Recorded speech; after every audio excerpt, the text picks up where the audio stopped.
अस्सलाम वालेकुम दोस्तों। आजकल एक नया विषय शुरू हो गया है। पूरा देश जानता है कि नरेंद्र मोदी जी की सरकार ने एक नया कानून बनाने की बात की है, वन नेशन वन इलेक्शन, जो बीजेपी को डायरेक्टली और इनडायरेक्टली सपोर्ट करते हैं लोग, चाहे वो मीडिया के लोग हों, चाहे पॉलिटिक्स के लोग हों, चाहे बिजनेस के लोग हों, चाहे आम आदमी हो, वो वन नेशन वन इलेक्शन के फायदे गिनाने में लगे हुए हैं कि पैसा बचेगा, वक्त बचेगा, वन नेशन वन इलेक्शन में बुराई नहीं है। कुछ लोग ये भी एग्जाम्पल्स दे रहे हैं कि पहले देश में एक साथ चुनाव होते थे, इसमें बुराई क्या थी। मैं इस बात को मानता हूँ कि 1952 में जब देश में पहला चुनाव हुआ तो वो स्टेट और लोकसभा एक साथ हुए थे। 1952 से लेकर और 67 तक सारे चुनाव एक साथ होते रहे, ये सच है। लेकिन मोदी जी के वन नेशन वन इलेक्शन में और नेहरू जी के वन नेशन वन इलेक्शन में ज़मीन और आसमान का फ़र्क है। जो नेहरू जी का वन नेशन वन इलेक्शन था वो देश की भावनाओं और देश के लोगों की भावनाओं पर खरा उतरता था, लेकिन मोदी जी का जो वन नेशन वन इलेक्शन है वो नेहरू जी के वन नेशन वन इलेक्शन से अलग कैसे, मैं बताता हूँ।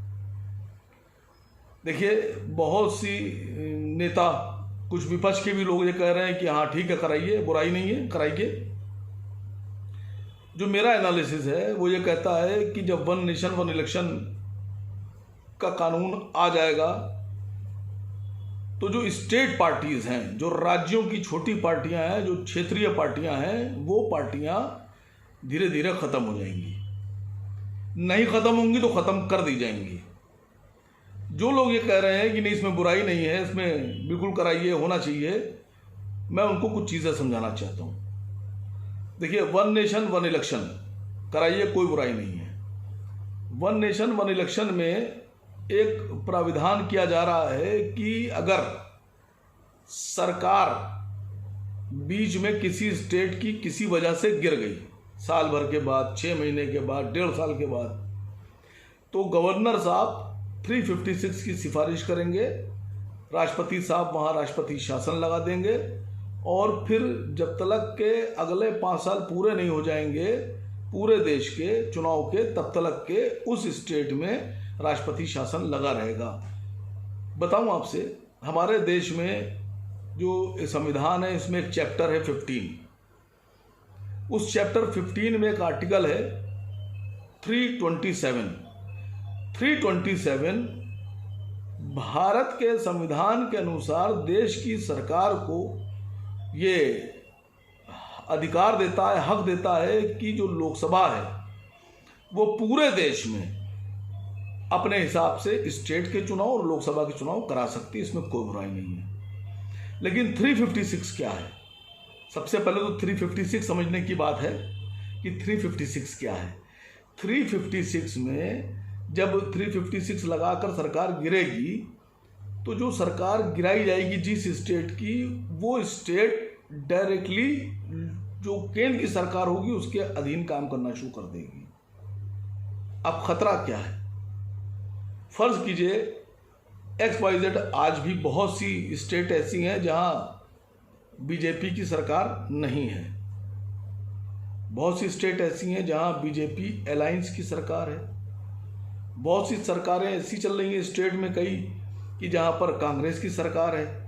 कई स्टेट ऐसे हैं जहां गैर कांग्रेसी गैर बीजेपी सरकार है। अब इसमें परेशानी ये आएगी कि जो सरकारें बीजेपी के उसूलों पर खरी उतरेंगी वो तो चलेंगी। जो मेरा अपना एनालिसिस है, मेरा अपना शक ये है कि फर्ज कीजिए कोई स्टेट जहां पर क्षेत्रीय पार्टी हुकूमत कर रही है, उसको जनता ने चुनकर भेजा है और उनका अपना क्षेत्रीय पार्टी का मुख्यमंत्री है, और केंद्र में कोई सरकार है, मैं नाम नहीं लेता बीजेपी का, खाली कांग्रेस का भी ले लीजिए, बीजेपी की सरकार है, और उस स्टेट की गवर्नमेंट अपने फैसले ले रही है और वो केंद्र की सरकार के फैसले नहीं सुन रही है या उनके अनुसार नहीं चल रही है,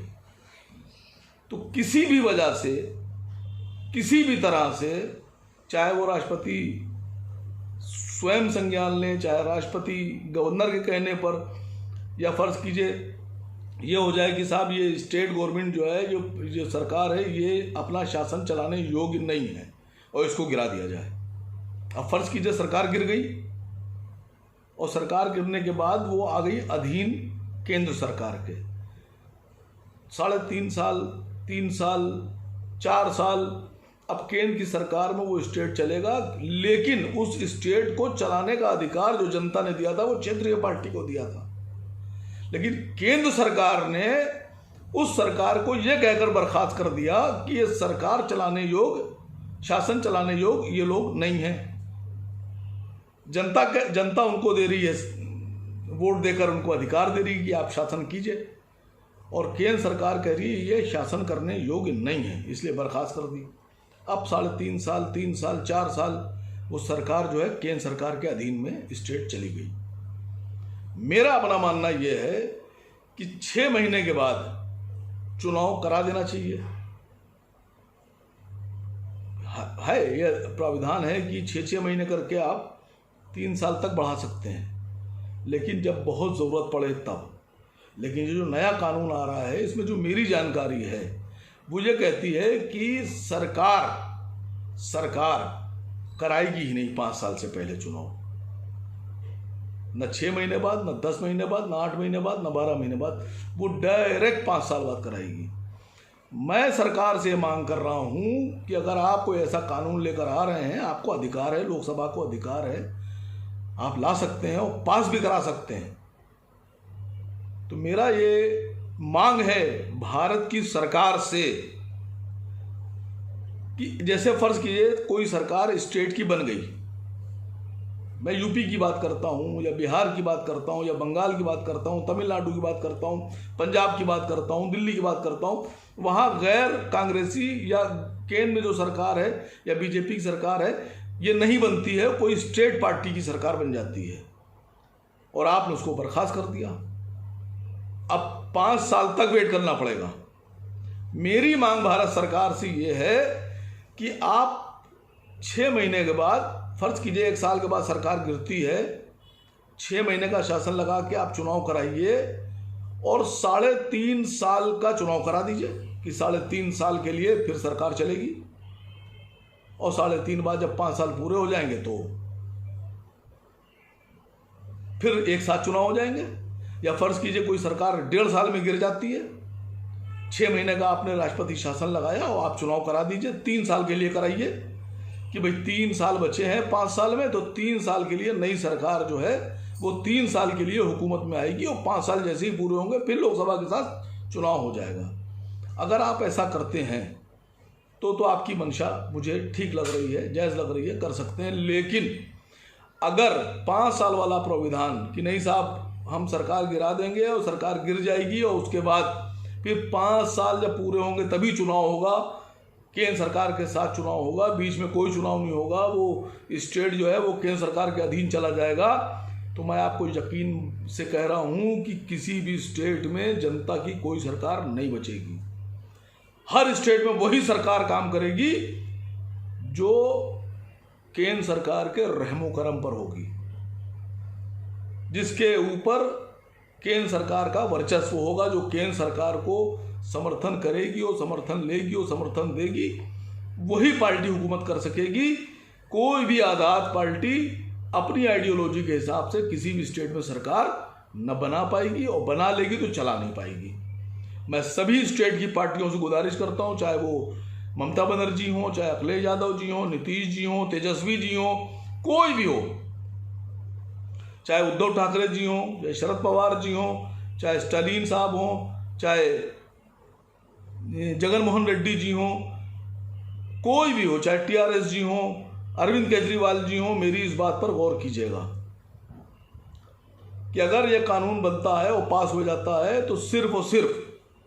वही सरकारें बचेंगी जो केंद्र में मौजूद सरकार को समर्थन देंगी या उनकी बात मानेंगी, और अगर नहीं मानेंगी और अपनी आज़ादी के हिसाब से फैसले लेंगी तो ऐसी सरकार को मैं समझता हूं कि खतरा होगा, और आप सबको इस पर सोचना होगा।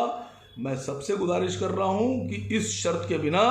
आप लोग समर्थन मत कीजिएगा, बिल्कुल समर्थन मत कीजिएगा। और अगर ज़बरदस्ती की जाए तो इसके लिए हम लोग कानून का सहारा ले सकते हैं। शुक्रिया।